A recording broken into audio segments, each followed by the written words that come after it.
My name is Athena Exley, and at 34 I learned that a missing chair can reveal everything a family refuses to say aloud. My mother-in-law had arranged a dinner at the city's most exclusive restaurant to celebrate my husband's career milestone.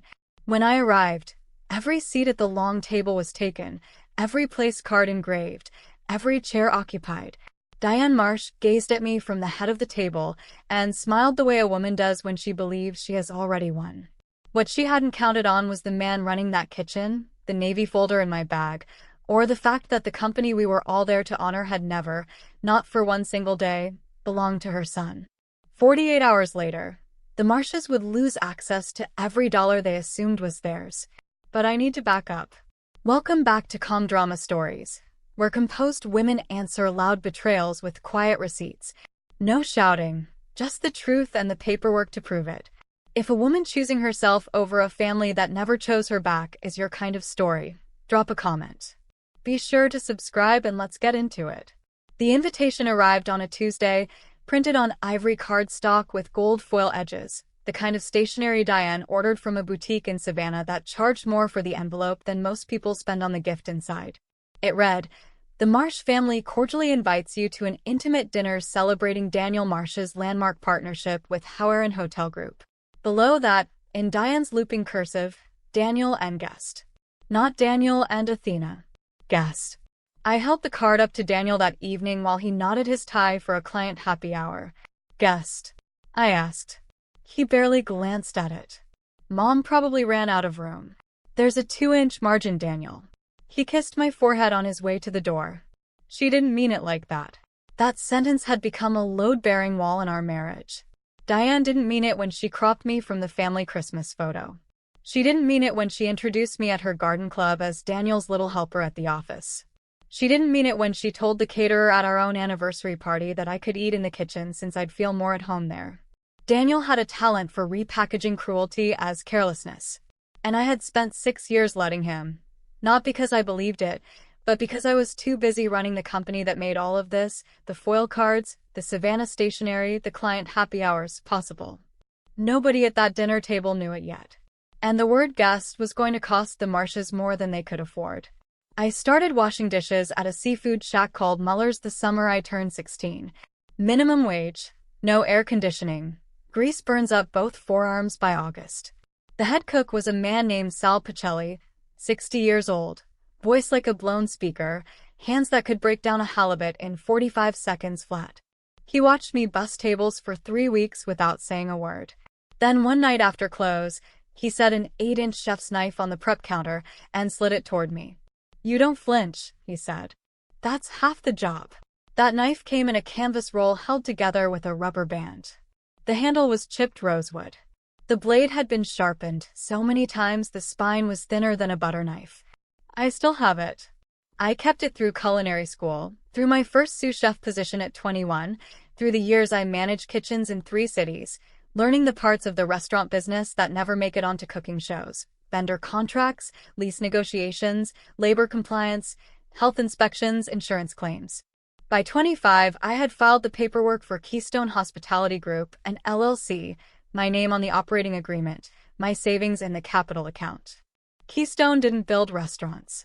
We developed them. Concept, financing, build out, staffing, launch.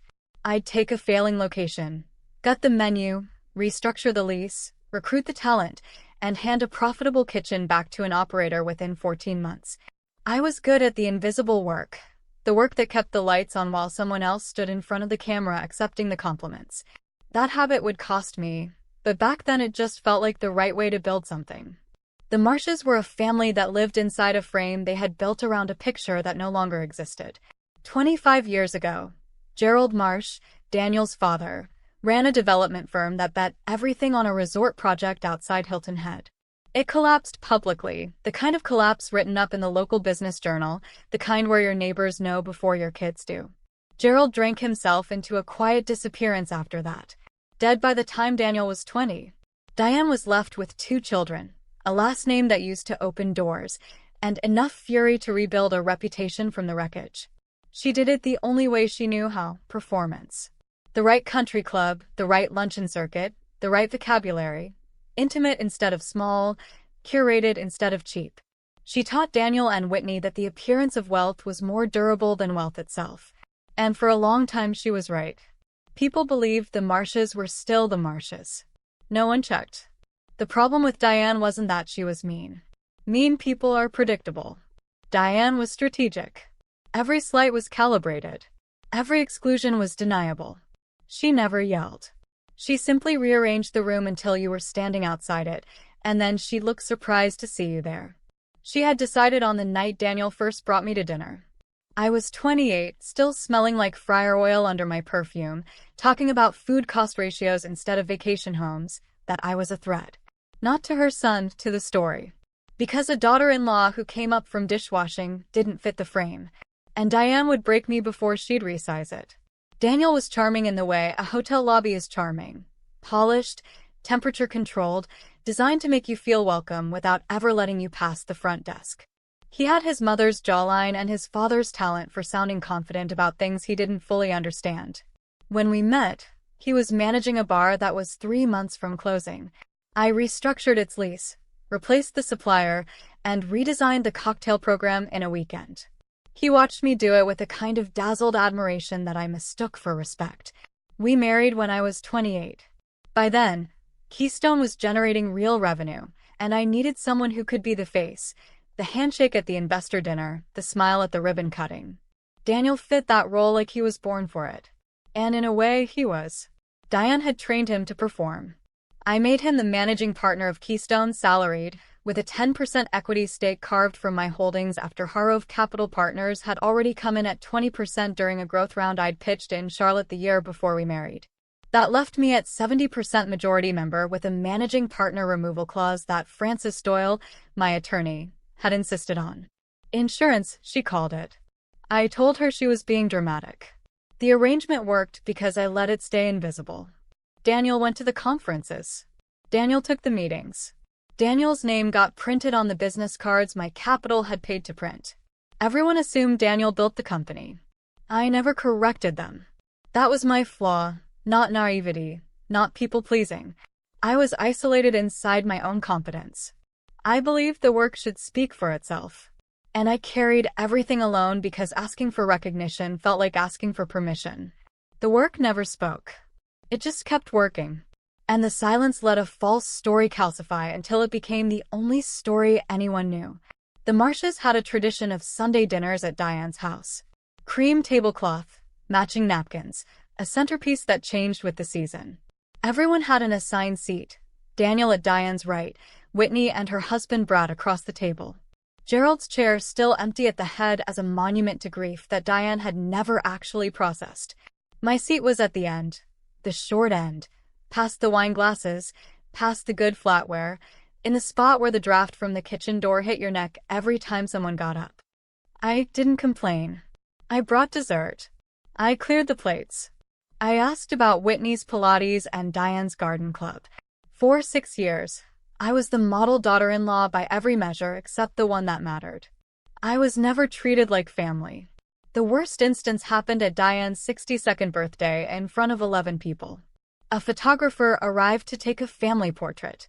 Diane, Daniel, Whitney, Brad. They arranged themselves in front of the fireplace. I stood up to join them.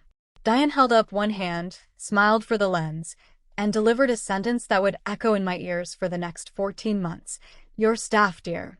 Not family. Nobody in that room flinched. Daniel coughed. Whitney adjusted her earring. The photographer took 6 frames. I went back to the kitchen and wrapped the leftovers in foil.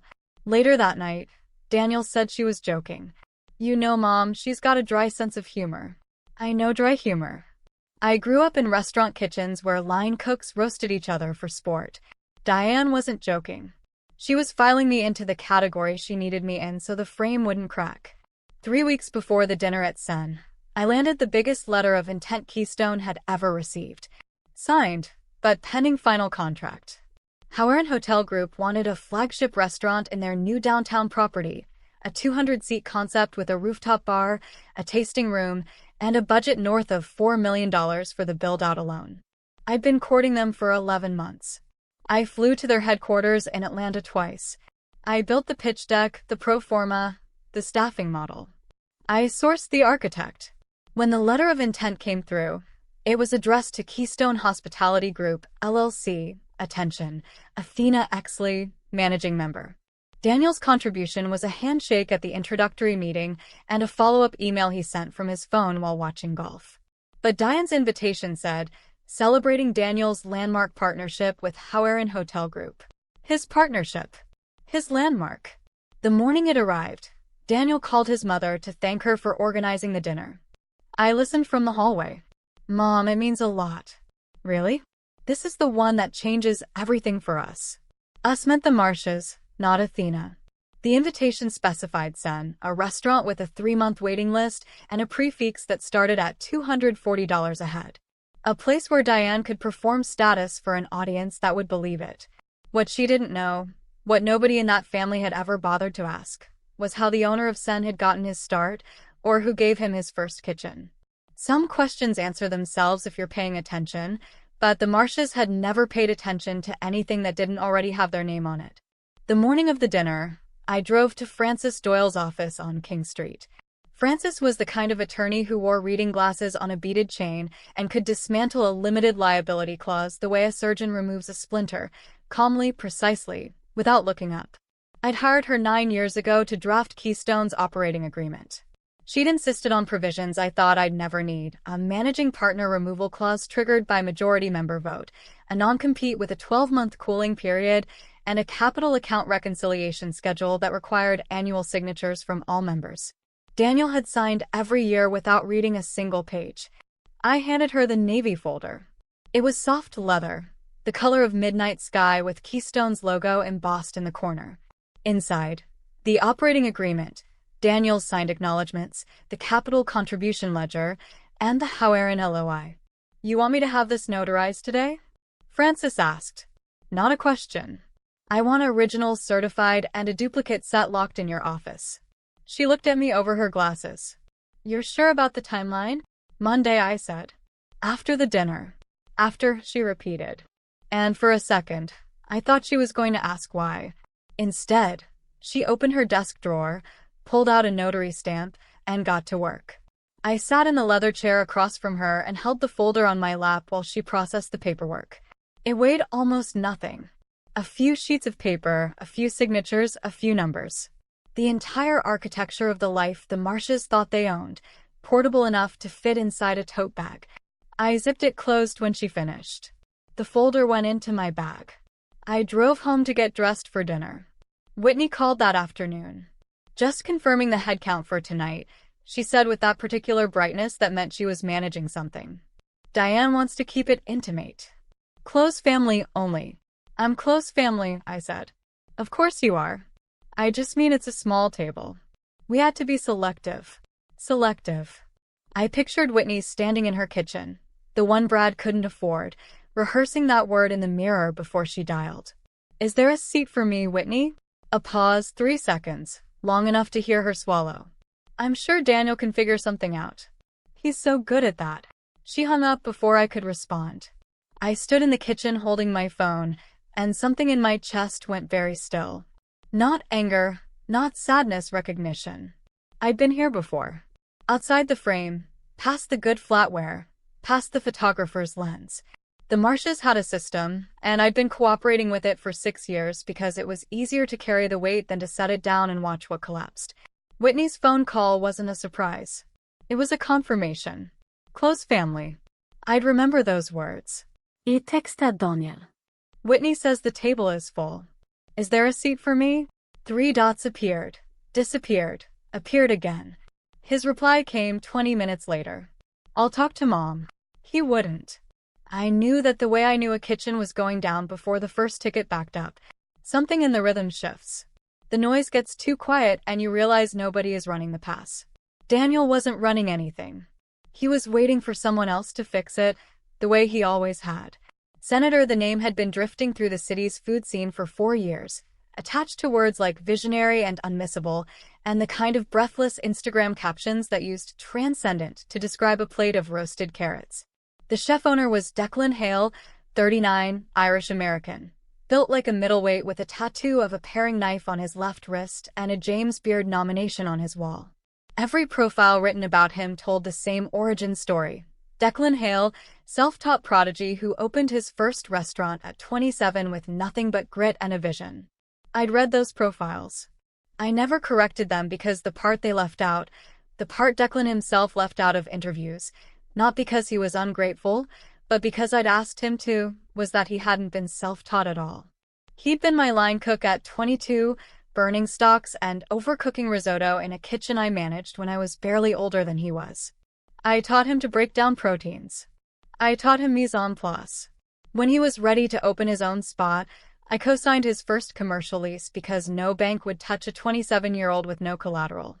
That lease became the restaurant that became the reputation that became Sen. When Daniel said the name at breakfast, "Mom booked Senator, can you believe it?" I felt a flicker behind my sternum. Not nostalgia, not worry. Something closer to recognition. The way you feel when a card you forgot you played lands face up on the table. "Nice," I said and poured my coffee. 2 days before the dinner, I asked Daniel one more time. We were in the bedroom. He was choosing a tie, navy silk, Diane's taste. I sat on the edge of the bed with the invitation in my hand. "Can you call your mother and ask her to add a seat for me?" He didn't look up. "It's handled." "How is it handled?" I mentioned it. She said the table's already set. "Then I'll call the restaurant myself and add a chair." He turned around and for a moment he had the expression of a man who was about to say something honest. Then he smoothed the tie against his chest and chose the other thing. "Athena, don't make it weird. It's one dinner. Mom's been planning it for weeks. I don't want to rock the boat." The boat. I'd built the boat. I'd waterproofed the hull, replaced the engine, and charted the course. And the man standing in front of me in a tie his mother picked out was asking me not to rock it. "I won't make it weird," I said. He smiled, relieved, grateful, already moving on. "That's my girl." He kissed the top of my head and left the room. I sat on the bed for a long time after that, not crying, not planning, just sitting with the specific weight of being someone's girl instead of someone's partner. My phone buzzed. A calendar reminder. Francis, notary appointment, 9 a.m. Friday. I stared at it, then set the phone face down on the nightstand. I wasn't going to make it weird. I was going to make it permanent. Whitney had always operated best in the margins. The whispered aside, the brunch invitation extended to everyone except the one person it was about. She was Diane's logistics officer, and she'd been running a quiet campaign all month. I learned about it sideways, the way you learn most things in families that communicate through omission. Brad, Whitney's husband, a man whose primary professional accomplishment was getting fired from a commercial real estate firm in a market where commercial real estate firms were literally begging for warm bodies, had started showing up at Keystone functions. Not the big ones, the small internal ones. Team lunches, a site walk at the Howern property, a casual coffee with our project architect. When I asked Daniel about it, he shrugged. Whitney thought Brad could use some exposure. Exposure to what exactly? The business. Get a feel for things. Maybe take on a role eventually. A role. Something operational. Whitney thinks he's got potential. I poured myself a glass of water and drank it slowly to keep from saying what I wanted to say, that Brad's potential was roughly equivalent to a screen door on a submarine. Instead, I said, "Whose idea was this?" "It came up at Mom's. Whitney mentioned it, and Mom thought it made sense." Of course she did. It made perfect sense if the plan was to slide Brad into a position currently occupied by someone Diane had never wanted there in the first place, someone whose name wasn't on the invitation, someone who washed dishes for a living before she washed up into the Marsh family. They weren't just excluding me from a dinner. They were rehearsing my replacement. The night before the dinner, I couldn't sleep. Daniel was already out. He slept like a man with no conscience, which, to be fair, requires having one in the first place. I went downstairs for water and his phone was on the kitchen counter, face up, unlocked. I didn't plan to look. I want to be clear about that. I walked past it on my way to the sink and the screen lit up with a notification from a group chat labeled Marsh Family. The preview showed 3 words from Diane, she's staff. And then it cut off. My hand stopped on the faucet. The kitchen was dark except for the blue glow of that screen. I'm not the kind of woman who goes through her husband's phone. I track invoices and vendor contracts and compliance reports. I read documents for a living, and I'd read enough of them to know that information doesn't care how you find it. It only matters that it's true. I picked up the phone. The full message was waiting. The group chat had 43 messages from the past 2 weeks. I read them standing in the dark kitchen, my bare feet on the cold tile, with the same focus I'd use reading a contract where someone was trying to bury a clause. The first thread was Diane coordinating the seating chart for Senator. She'd listed every name. Daniel, Whitney, Brad, the Calloway cousins, 2 of her garden club friends, a representative from Howard Hotel Group, so they could see the whole family behind Daniel's success. No Athena. Whitney had replied, "Perfect. Keep it tight." Then 12 messages down, a thread that made my jaw tighten. "Diane, we need to talk about the company. Daniel should be the sole face going forward. Athena can step back. She's operational. She doesn't need a title. Whitney, Brad can handle the operational side. He's motivated." "Diane, exactly. Daniel runs the client relationships. Brad handles operations. And Athena can consult quietly." "Whitney, does Daniel know?" "Diane, Daniel will do what makes sense for the family. He always does." Whitney had asked earlier in the thread, "Doesn't Athena have some kind of stake in the company?" Diane's reply, "Daniel says it's mostly his. She helps with the day-to-day. He told them that he'd let his own mother believe the company was his, and she'd built a takeover plan on a lie he was too comfortable to correct." The next message was from Daniel. A single thumbs-up emoji. No pushback. No, wait. She founded the company. No, maybe we should talk to her first. Just a yellow hollow thumbs-up floating in a thread where his mother and sister were planning to strip his wife of the company she'd built with her own hands. Further down, Diane had written about the dinner itself. No seat for her. If she shows up, she'll get the message. If she doesn't, even better. And then the line that landed like a fist. She's staff. Staff doesn't sit at the family table. There it was. Not a joke. Not a slip. A strategy typed out in complete sentences, coordinated across 3 Marshes who had all agreed, including the one sleeping upstairs, that I was something to be managed, rearranged, and eventually removed. I set the phone back on the counter, screen down, exactly where I'd found it. My hands weren't shaking. My pulse was steady. I went back upstairs, opened my laptop, and sent Francis Doyle a 2-line email. Proceed with the notary on Friday and bring a second set of the Howard & Loy. Then I closed the laptop and lay in the dark next to a man who'd given me a thumbs up. Friday morning, I sat across from Frances in her office while she notarized the documents. The Navy folder was open on her desk. The operating agreement, the capital contribution ledger, Daniel's annual signed acknowledgments, and now the Howard & Loy. I'd seen these pages 100 times, but that morning they read differently. Article 3, Membership Interest. Athena Exley, 70%. Daniel R. Marsh, 10%. The remaining 20% held by Keystone's institutional investor, a fund that had backed me, not Daniel, based on a pitch I'd made in a conference room in Charlotte the year before I married him. Article 7, Removal of Managing Partner.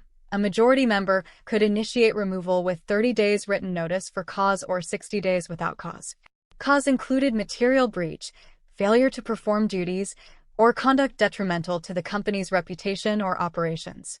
Frances slid the notarized copies across the desk. "The removal notice is drafted," she said. "You just need to sign." "Monday." She paused. "You know they'll claim it's retaliatory. They can claim whatever they want. I've got 9 years of signed acknowledgments proving he knew the terms." She nodded. "What about tonight? I'm going to the dinner. Even without a seat. Especially without a seat." I zipped the folder closed and tucked it into my bag. The leather was soft in my hands, almost weightless. A few pieces of paper. The real weight wasn't in the documents. It was in the 6 years I'd spent pretending they didn't matter. Frances walked me to the door. "Athena." I turned. "Don't lose your temper tonight. Whatever happens, you have the paperwork. That's enough." I drove home with the folder on the passenger seat and the radio off. That afternoon, I called Keystone's project coordinator and confirmed the guest list for tonight. "The Howard rep? Patricia Engel. She's attending." "Confirmed." She RSVP'd through Diane's office. Good. Patricia Engel was the vice president of development for Howaren Hotel Group. She'd sat across from me in Atlanta twice. She knew my name. She knew my pitch deck. She knew the square footage projections, the revenue model, the staffing timeline because I'd built all of it. She did not know that the man she'd been introduced to as the founder at a cocktail reception 3 months ago was a salaried managing partner with a 10% stake and a tie his mother picked out. Tonight, she would learn that. Not because I was going to make a speech, not because I was going to cause a scene, but because the truth is a quiet thing, and when you stop covering for it, it tends to walk into the room on its own. I stood at the kitchen counter and reviewed the evening ahead the way I'd review a restaurant opening. Logistics, timing, exits. I wasn't angry. I was clear. Clarity is what happens when you finally stop translating someone else's cruelty into a language you can live with. If you've ever sat at a table that pretended you weren't there, you already know the silence I carried that week. I didn't argue. I didn't beg. I just kept reading the one document none of them thought to ask about. Stay with me. The dinner is where everything turns. And if quiet women winning is your kind of story, subscribe so the next one finds you. I got dressed at 6. A black sheath dress, low heels, small earrings, nothing that announced itself. My tote bag sat on the bed with the navy folder inside, next to my keys and a tube of lipstick I'd probably forget to reapply. Across the room on the shelf above my desk, my old knife roll sat coiled in its rubber band. I looked at it for a long time. Sal's knife, the chipped rosewood handle, the blade thinner than a credit card from a decade of sharpening. It had gone everywhere with me. Every kitchen, every build-out, every late-night prep for a soft opening. It was the most honest thing I owned. For a brief, strange moment, I considered bringing it. Not as a weapon, but as a talisman, something to ground me when the room tilted. Then I left it on the shelf. I didn't need a knife tonight.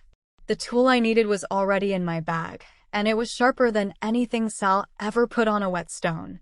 Daniel was already at Senator. He'd gone early to help Mom with the setup, which meant standing in the foyer holding a glass of Prosecco while Diane directed the staff like a 4-star general. The house was quiet. I checked my reflection in the hallway mirror, steady. A woman who'd been washing dishes since she was 16 and building companies since she was 25, about to walk into a room full of people who thought she was nobody. I picked up my bag. The folders shifted inside, settling against the lining like a heartbeat. Don't fight for a chair, I told the mirror. You own the building. Then I locked the door behind me and drove to Sen. Sen occupied the ground floor of a converted cotton warehouse on East Bay Street. Exposed brick, iron beams, candlelight that turned the whole room amber. The kind of place where the bread course alone costs more than my first week's pay at Muller's. I gave my name to the hostess. She scanned her list, scanned it again. I'm sorry, I don't see a reservation under Exley. Try Marsh, she brightened. Of course, the Marsh party. Right this way. She led me through the dining room to a long table set beneath a wrought iron chandelier. 14 seats, 14 place cards, each one engraved in copper ink on heavy cream stock. I counted them while the hostess pulled out her seating chart. Diane at the head, Daniel to her right, Whitney and Brad across, the Calloway cousins, the Garden Club women, a man I recognized as Howren's regional director. Not Patricia Engel, I noted. The bigger gun was coming later. And 3 names I didn't know. 14 cards, 14 chairs. I walked the length of the table. My name was not on any of them. The hostess stood behind me, quiet, waiting. Every person at that table was already seated. Daniel looked up from his wine glass. Whitney smoothed her napkin. Brad stared at the breadbasket. And Diane sat at the head of the table with both hands folded over her place card and smiled at me the way a woman smiles when the room is arranged exactly the way she designed it. The chair wasn't missing by accident. This was the message. I was supposed to feel it, absorb it, and leave. The empty space where my seat should have been was louder than anything anyone at that table could have said. I stood at the end of the table. 14 faces pointed at me like a jury. The chandelier hummed. Somewhere in the kitchen, a plate clattered. Diane tilted her head and said it. The line I'd been hearing in variations for 6 years, now delivered at full volume in front of every person who mattered in a restaurant that charged $240 a plate. Maybe a budget place suits you better. The table laughed. Not all of them. Daniel didn't laugh. He stared at his fork. Brad coughed into his fist, but the Garden Club women laughed. And the Calloway cousin on the far end laughed. And Whitney let out a small, bright sound that she disguised as clearing her throat. Diane's smile didn't waver. She had rehearsed this. The seating chart, the missing card, the line. It was choreography. She wanted me standing. She wanted the room to see me standing. And she wanted me to understand in front of 14 witnesses that this table, this family, this company, and this life did not have space for a woman who once washed dishes for a living. I looked at her. I looked at the empty space at the table where a 15th card should have been. I looked at Daniel, who was rotating his wine glass by the stem and saying nothing. Then I did something none of them expected. I laughed. Not a polite laugh, not a nervous laugh. A real one, the kind that starts in the belly and doesn't stop because it has nowhere else to go. Diane's smile flickered. Something funny, she said. I set my bag on the floor, straightened my dress, and turned to the nearest server. Could you ask the owner to come out, please? The server hesitated. He looked at the table, then at me, then toward the kitchen. The owner? Declan Hill. Tell him Athena is here. Something shifted in the server's posture, a straightening, a recognition. He nodded and walked to the kitchen without another word. The table went quiet. Diane's smile was still in place, but the architecture behind it was shifting. Whitney leaned over and whispered something to Brad. Daniel set his wine glass down and looked at me for the first time that evening with something other than avoidance. Confusion, maybe. Or the beginning of dread. I stood there and waited. I didn't explain. I didn't fidget. I folded my hands in front of me the way Sel taught me to stand during service. Still, grounded, ready. The kitchen door opened. Declan Hale walked out, wiping his hands on a towel, still wearing his chef's coat. And the moment he saw me, his entire face changed. His eyes crinkled, his shoulders dropped. He crossed the dining room in 4 strides and wrapped me in a hug that smelled like brown butter and thyme. Chef, he said. Not Athena. Chef. That one word landed in the room like a stone in still water. The ripples moved outward. The Garden Club women stopped talking. The Calloway cousin put down his bread. Patricia Engel, who had arrived at some point during the past 5 minutes and was standing near the bar with her coat still on, turned her head. Declan pulled back and looked at me with genuine warmth. We saved your seat, he said. We always save your seat. He turned to the hostess and spoke with the calm authority of a man in his own kitchen. Chef's table. Set it now. Declan's chef's table was a 6-seat counter that looked directly into the open kitchen, the best seat in the house, the one that cost $400 a head and had a waiting list longer than the regular dining room. He pulled out a chair for me himself and placed a fresh place card on the counter. Copper ink on cream stock. Athena Exley. I sat down and the kitchen crew, 3 line cooks, a pastry chef, a Sue who couldn't have been older than 24, looked up from their stations and nodded. One of them said, Chef. Another raised a ladle. They knew who I was. They'd always known. Because Declan told every cook who walked into his kitchen the same story.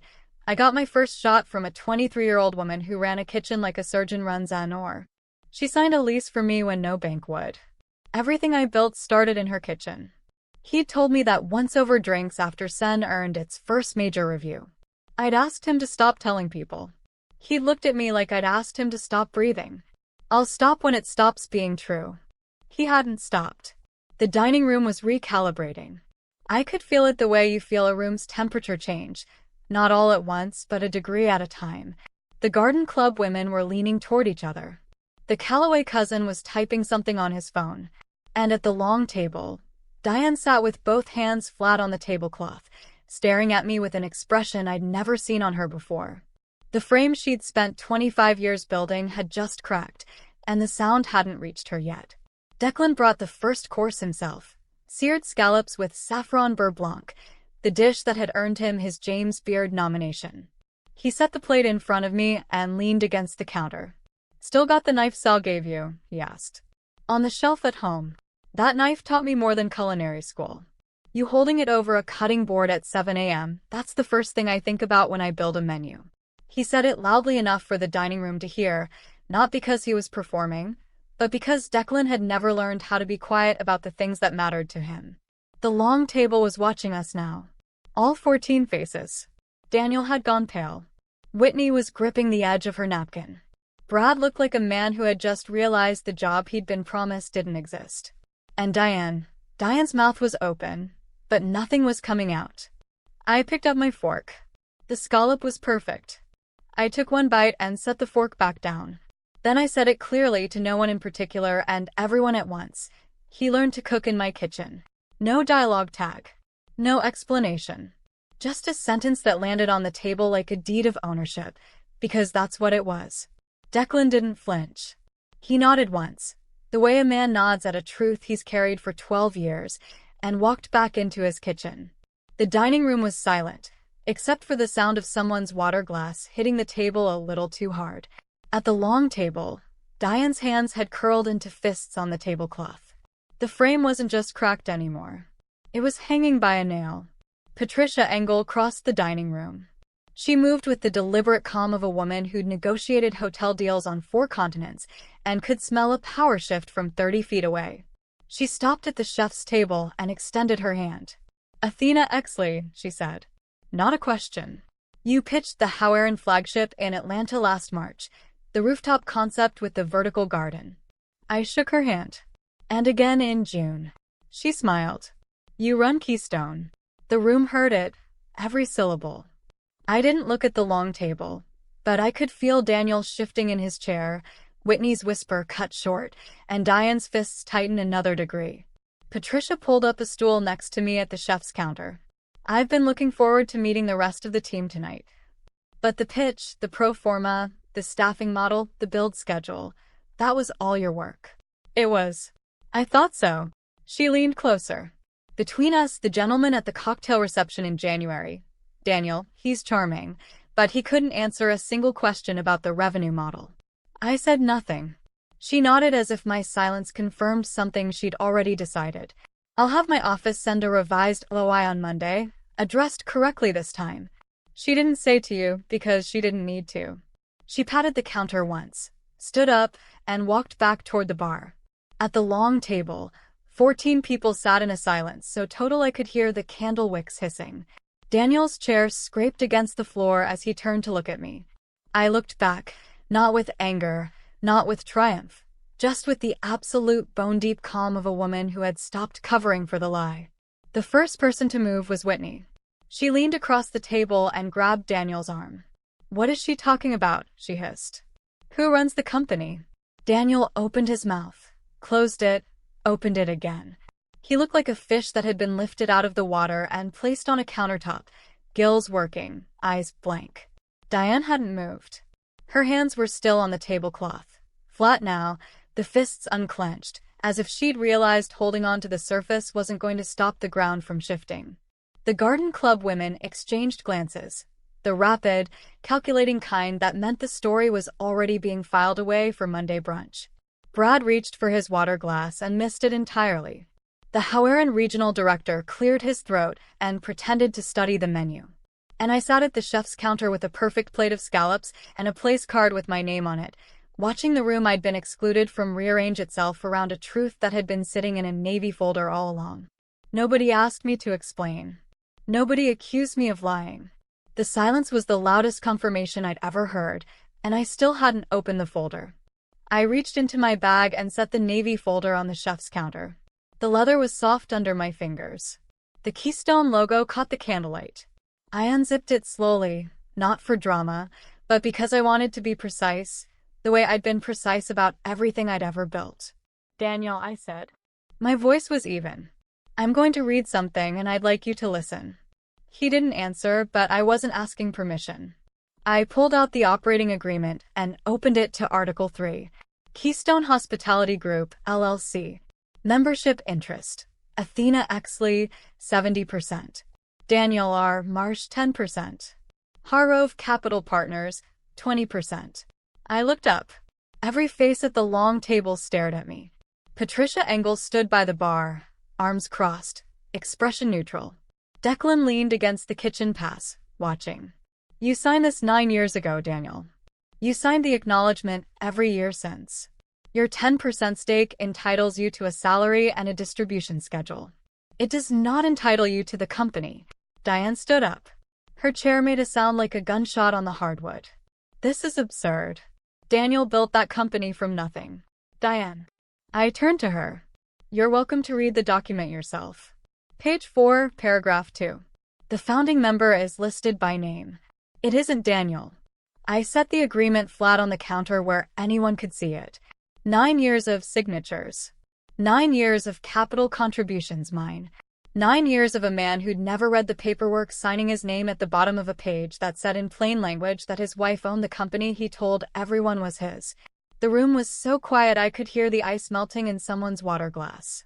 Diane's lower lip trembled, not with sorrow, but with something closer to fury trying to dress itself up as pain. I looked at her across the dining room, across the long table, across the empty space where my chair should have been. Funny, I said. The staff owns the place. Diane erupted. Not in the way a reasonable person confronts a difficult truth. In the way a woman who has spent 25 years constructing a false ceiling watches it collapse. After everything this family gave you, she said, and her voice cracked on the word family, like a windshield hitting a rock. We took you in. We gave you a name. We introduced you to people you never would have met on your own. And this is how you repay us. I said nothing. You were nobody, Athena. Nobody. A girl who smelled like a kitchen. Daniel gave you a life. Daniel gave me a business card, I said. I gave him the business. Diane's hands were shaking. She turned to Daniel, expecting reinforcement, expecting the son she'd trained to perform to stand up and perform one more time. Whitney was already crying. Not for me, not for Daniel, but for the operational role she'd promised Brad, the income stream she'd been counting on, the seat at a table that had just been pulled out from under her. This isn't legal, Whitney said. You can't take it.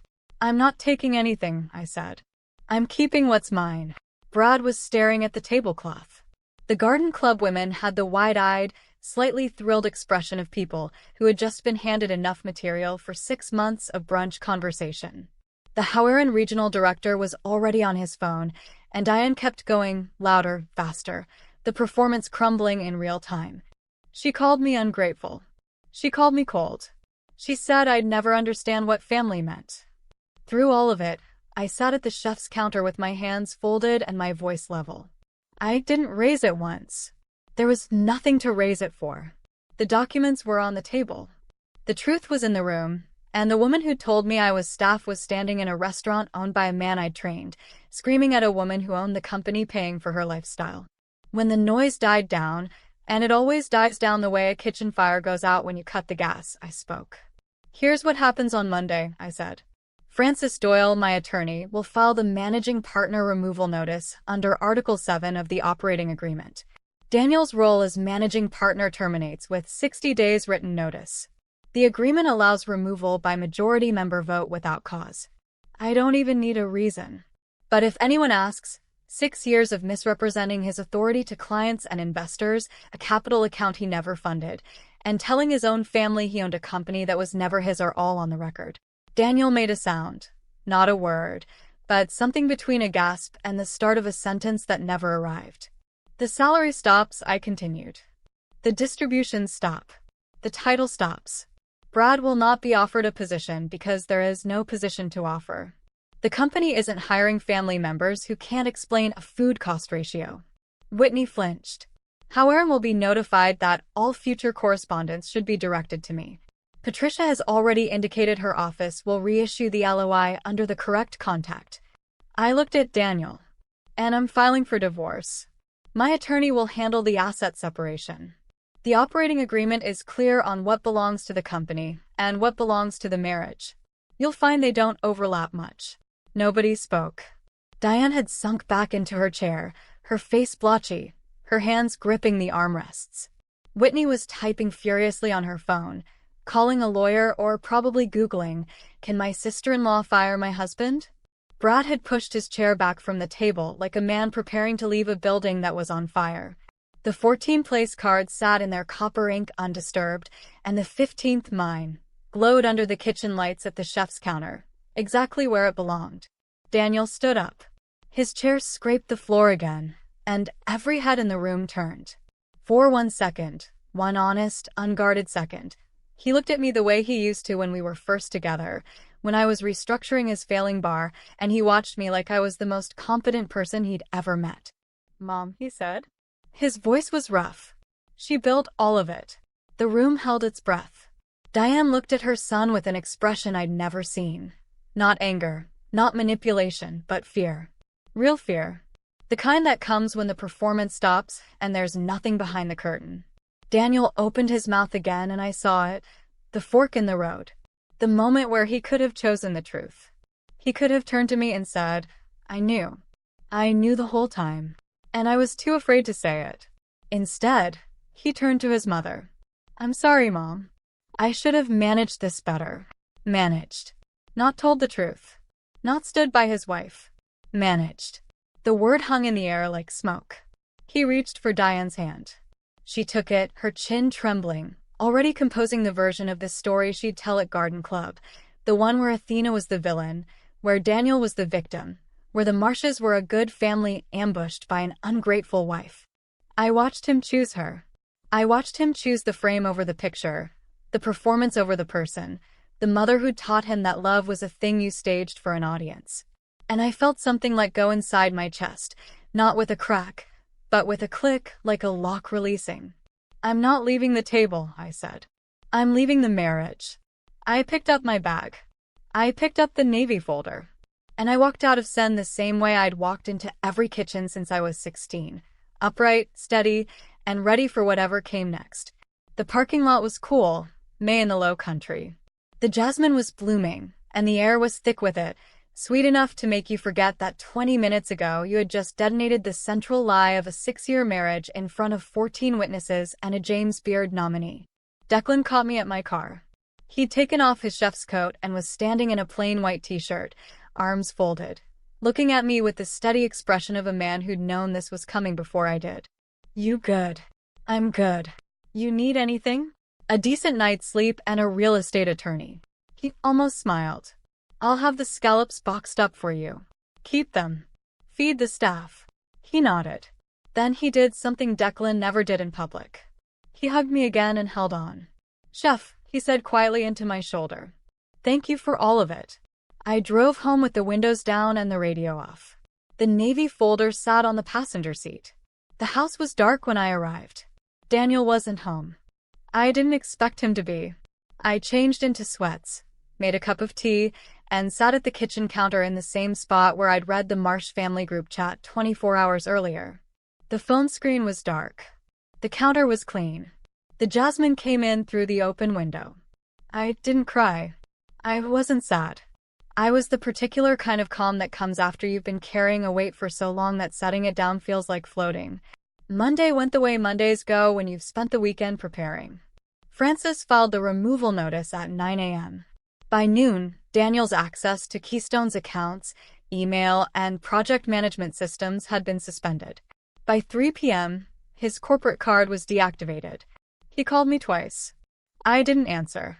Whitney's husband Brad received a formal letter rescinding the informal offer that had never been put in writing, because Diane's brunch promises don't survive contact with an operating agreement. Patricia Engel's office sent a revised letter of intent for the Howard flagship addressed to Athena K. Exley, managing member, Keystone Hospitality Group. The project budget was $4.2 million. My name was on every page. The divorce filing went through on Wednesday. Asset separation was clean. Francis had structured the operating agreement specifically to distinguish company assets from marital property. Daniel kept the house, the car, and his 10% equity stake frozen, pending an independent appraisal that Francis estimated would take 4 to 6 months. I kept Keystone. I kept the Howard contract. I kept the 9 years of sweat and silence and 6 a.m. site walks and midnight spreadsheets that had built everything the Marshes thought was theirs. Diane did not call. I heard through a mutual acquaintance that she'd told the Garden Club I'd had a breakdown at dinner. The Garden Club women, who had watched the entire thing happen, politely changed the subject. 2 months later, I walked into Keystone's new flagship space for the first time. The build-out was just beginning. Bare concrete, exposed wiring, the smell of sawdust and possibility. On the counter where the host stand would eventually go, Declan had left a single place card. Copper ink on cream stock. Athena Exley, owner. A chair only means something if the room believes you need their permission to sit. And I stopped asking for permission the night I realized the table had been set against me long before I arrived. That's my story. One missing chair, one smirk, and a company they never bothered to read the paperwork on. If this reminded you that what you built should carry your name, go check whose name is really on the things you made. Do it this week. Share this with someone who needs the nudge. Drop a comment, hit subscribe, and I'll see you in the next one.